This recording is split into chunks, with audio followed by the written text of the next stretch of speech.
Salam sejahtera, terima kasih kerana bersama dengan saya. Adakah dengan keputusan ini, semua ahli-ahli parlimen dan pemimpin-pemimpin besar UMNO akan kembali ke pangkal jalan? Dan adakah dengan keputusan ini Zahid Hamidi bersedia untuk meletak jawatan sebagai Presiden Parti UMNO? Ini persoalan yang sangat besar berkait dengan pengumuman daripada UMNO Wilayah Persekutuan bahawa mereka setuju menerima pemimpin UMNO yang dipecat tapi dengan bersyarat. UMNO Wilayah Persekutuan bersetuju sekiranya pemimpin yang digantung diterima semula, sekiranya mereka boleh memberi nilai tambah kepada parti berkenan.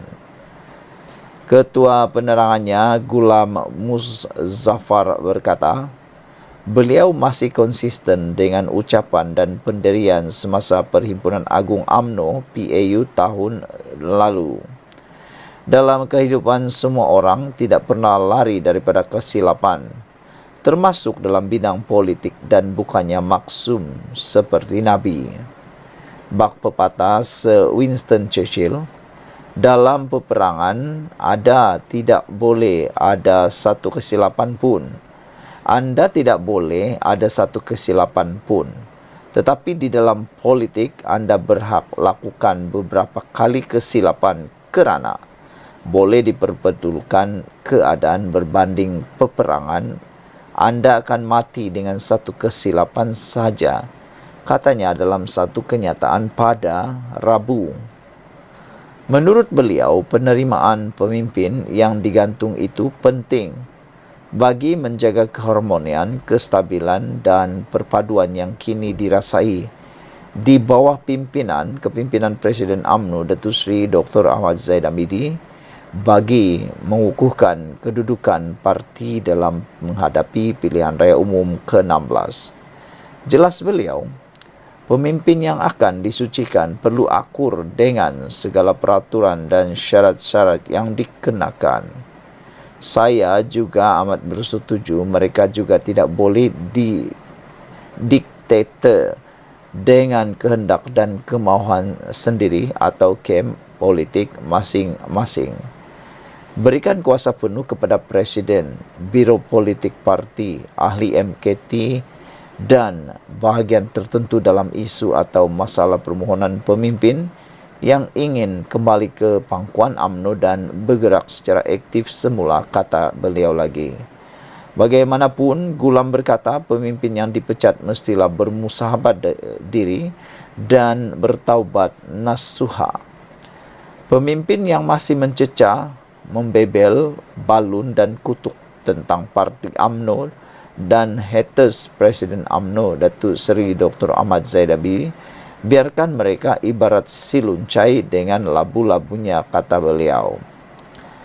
Beliau berkata ramai pihak meminta pandangan mengenai cadangan untuk memberi peluang semula kepada beberapa bekas pemimpin yang telah dicabar dan digantung untuk diterima semula dalam UMNO.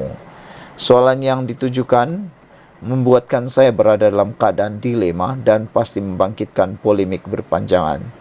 Sebab isu ini secara terus melibatkan bahagian dan personaliti tertentu yang sudah tentu tidak selesa bila dia diberi peluang untuk diterima semula. Jelas beliau, Gulam memberitahu sentimen pemilihan parti lalu dan penglihatan masih mengimbau di pemikiran dan hati masing-masing. Ramai akan terguris dan berkecil hati, mungkin ada yang setuju atau tidak dengan pandangan saya ini, tetapi kenyataan saya lebih bersifat party first, tambah beliau lagi. Justru katanya semua pihak perlu akur bahawa politik adalah mainan angka. Jika dengan kemasukan pemimpin tertentu dapat menambah angka, ia patut dipertimbangkan. Begitu juga dengan sebaliknya. Apapun, angka politik bukan hanya untuk popularkan diri sendiri, sama ada bagi rakyat atau ahli, tetapi hanya dan demi parti yang kita sayangi, katanya lagi. Apapun, saya percaya kebijaksanaan Presiden UMNO dan kepimpinan tertinggi parti berupaya menyelesaikan polemik dan kemelut ini, dan saya akur dengan apa juga keputusan pucuk pimpinan, kata beliau lagi. Pada Jumaat lalu, bekas ahli MKT UMNO Datuk Seri Tajuddin Abdul Rahman mendedahkan bahawa beliau sudah menghantar 3 kali surat rayuan terhadap penggantungan keahliannya, namun sehingga kini masih dipandang sepi. Sebelum ini, media melaporkan beberapa pemimpin UMNO telah digantung dan dipecat. Antaranya adalah Tajuddin, bekas Ketua Penerangan, Sahrir Hamdan, bekas Naib Presiden, dan Datuk Seri Hisamuddin Hussein. Sekian untuk kali ini. Jangan lupa tinggalkan komen anda. Kita jumpa lagi. Bye-bye. Salam sejahtera. Ini satu pendedahan dalam kes Najib yang tak pernah kita dengar. SRC Internasional macam jabatan kerajaan. Bekas pengarah beritahu mahkamah. Bekas pengarah SRC Internasional Senin Berhad, Suboh Yasin berkata, syarikat itu beroperasi seperti jabatan kerajaan di bawah bekas Perdana Menteri Najib Razak. Bekas pengarah SRC Internasional Senin Berhad memberitahu Mahkamah Tinggi pada pendengaran saman sivil 1MDB terhadap Najib Razak bahawa syarikat itu dikendalikan seperti jabatan kerajaan. Suboh Yasin yang menyertai SRC pada 2011 berkata, aktiviti harian itu digambarkan sebagai cabang kepada Kementerian Keuangan. Operasi SRC diuruskan seperti jabatan kerajaan lain bawah Datuk Seri Najib yang menjadi Perdana Menteri dan Menteri Keuangan, katanya. Suboh mendakwa Najib mempunyai kawalan penuh dan mutlak terhadap segala aspek operasi syarikat kecuali lembaga pengarah. Saya merasakan peranan saya tiada beza seperti penjawat awam dalam jabatan kerajaan. Katanya memberi keterangan dalam kes perbicaraan saman SRC Internasional terhadap Najib dan bekas Ketua Pegawai Eksekutif SRC Nik Faisal Arif Kamil. SRC Internasional mengemukakan saman ke atas Najib dan Nik Faisal kerana secara salah menerima harta syarikat dan secara tidak jujur serta salah bersubahat menukar harta syarikat demi kegunaan peribadi. Penghakiman ingkar kehadiran telah dikemukakan terhadap Nik Faisal. Saman pada asalnya turut melibatkan Suboh dan bekas pengarah Ismi Ismail, Sahrul Azrar Ibrahim Helmi, Azhar Osman Khairuddin dan C. Abdullah alias Rashidi C. Omar sebagai defendant bersama. SRC Internasional kemudian menggugurkan kes ke atas semua mereka. Bagaimanapun mereka dimasukkan selaku pihak ketiga oleh Najib. Suboh, bekas penjawat awam, berkata, pengarah terbiasa mengikuti semua arahan pihak atasan. Jika pihak atasan memerlukan kami melakukan sesuatu, kami tidak berada dalam sebarang kedudukan membantah. Setelah diarahkan untuk melaksanakan atau dilaksanakan, kami perlu mengambil semua langkah untuk melaksanakannya, katanya. Suboh juga memberitahu mahkamah Nik Faisal adalah proksi Najib dalam syarikat dan beliau menyampaikan mesej Najib kepada pengarah. Nik Faisal hanya akan mendekati saya jika beliau memerlukan saya tanda tangan sebarang dokumen, kata Suboh. Katanya beliau pada mulanya menyoal apa yang telah ditandatangani. Pertanyaan saya sering diketepikan dengan kenyataan mencadangkan urusan mesti dilakukan atas arahan Perdana Menteri. Beliau Nik Faisal akan kata seperti bos naklah atau diminta pihak atasan. Katanya sambil menambah, beliau memahami terma bos dan pihak atas merujuk Najib.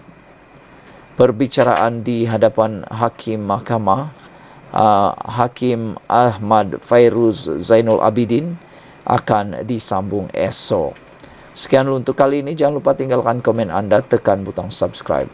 Salam sejahtera, terima kasih kerana bersama dengan saya di Nazlin Unity Channel. Isu yang paling hangat dalam channel ini kemarin ialah berkaitan dengan pencen, bayaran pencen ahli-ahli parlimen, adun dan juga YB Malaysia. Rupa-rupanya mereka ni lepas saja menjadi ahli Dewan Negara atau ahli Dewan Undangan Negeri atau ahli Parlimen, selepas menjadi YB menang pilihan raya, mereka dibayar satu bayaran yang cukup lumayan. Di dalam Malaysia kini, melalui laporan Malaysia kini, mengikut pengiraan di Malaysia kini, bahagian yang paling kita dikejutkan ialah jumlah pendapatan Mahathir Mohamad dan Mukriz luar biasa. Mahathir dibayar sebanyak 23,000 pencen sebulan dan Mukriz Mahathir dibayar 32,000 sebulan untuk pencen mereka.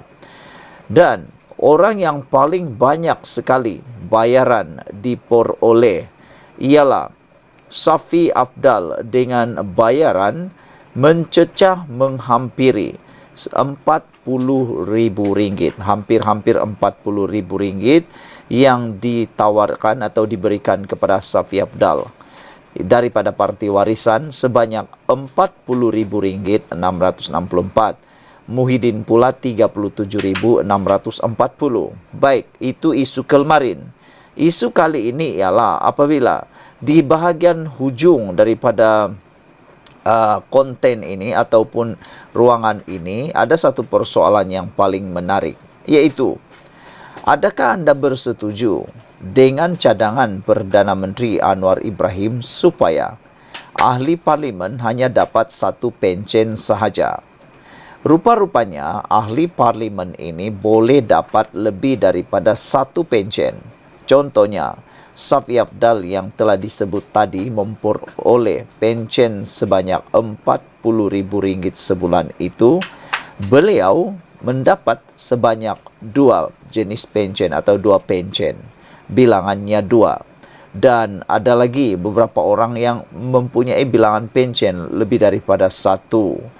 Jadi persoalannya, adakah anda setuju? Kalau anda setuju, tolong bantu saya tekan butang like dan juga tulis di ruangan komen, adakah anda bersetuju dengan cadangan Perdana Menteri Anwar Ibrahim supaya ahli parlimen hanya dapat satu pencen saja? Selepas anda tahu jumlah pendapatan atau bayaran pencen diterima oleh ahli-ahli parlimen ini, persoalan ini muncul. Adakah anda bersetuju dengan cadangan Perdana Menteri Anwar Ibrahim supaya ahli parlimen hanya dapat satu pencen saja? Soalan yang kedua yang juga sama kritikalnya dengan tadi ialah, adakah anda setuju untuk memansuhkan pencen wakil rakyat dan menggantikannya dengan caruman KWSP? Pilihan di tangan anda. Kerana baru-baru ini kita juga telah dikejutkan dengan cadangan supaya pencen ditukar kepada KWSP. Jadi ada yang mahu supaya ianya juga dilaksanakan kepada ahli-ahli parlimen.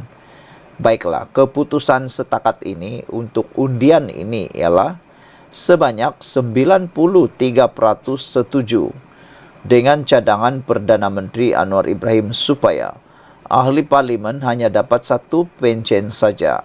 Namun yang mengejutkan kita ialah daripada 2,323 orang yang mengundi, ada 7% yang tidak bersetuju dengan cadangan Anwar Ibrahim. Dengan makna kata, mereka setuju supaya ahli-ahli parlimen ini boleh dapat lebih daripada satu pencen.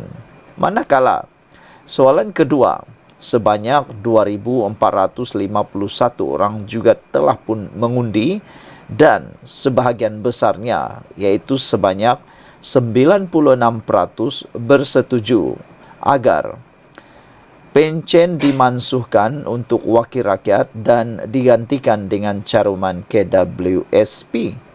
Dan sebanyak 4% lagi daripada mereka tidak bersetuju pemansuhan ini. Dengan kata lain, mereka bersetuju semua ahli parlimen, ahli-ahli politik di Malaysia, YB yang ada di Malaysia, diberikan pencen.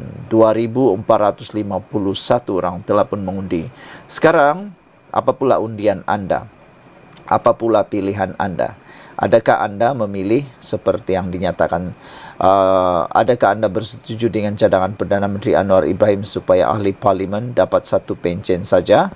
Ataupun anda setuju mereka dapat pelbagai pencen yang lain selain daripada allowance yang lain? Adakah anda setuju untuk memansuhkan pencen wakil rakyat dan menggantikannya dengan caruman KWSP? Itu pun anda boleh tentukan menurut kehendak dan pendapat anda sekalian. Masih banyak lagi yang boleh kita pelajari dalam isu pencen ini, tetapi saya juga suka untuk membacakan kepada anda semua. Ini ialah top 10 bayaran pencen yang paling banyak sekali diterima di Malaysia. Safi Afdal di tangga yang pertama dengan RM40,664 sebulan dengan bilangan pencen sebanyak 2. Idris Jusso daripada Barisan Nasional Parti UMNO dengan bilangan pencen sebanyak 2 dan menerima sebanyak RM39,082 sebulan.